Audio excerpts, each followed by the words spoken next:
Pantang pedang berbalik saung, pantang lincung berbalik mata, pantang urung dicengkok kau, pantang untuk mengat ada, tak bercegahkan.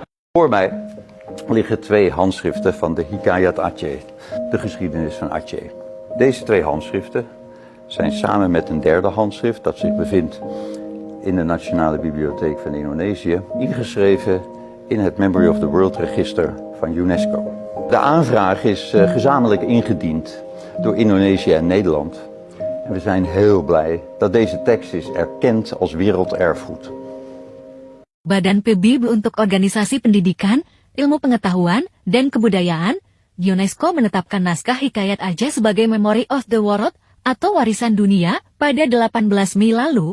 Naskah Hikayat Aceh ini tergolong sangat tua karena ditulis pada abad ke-17. Naskah Aceh banyak menceritakan tentang Sultan Iskandar Muda. Hikayat Aceh merupakan sejarah adat bekas Kesultanan Aceh di Pulau Sumatera yang sekarang menjadi Indonesia. Ditulis dalam bahasa Melayu dengan aksara Arab, menggambarkan dan memuji Sultan Aceh Iskandar Muda tahun 1583 sampai tahun 1636.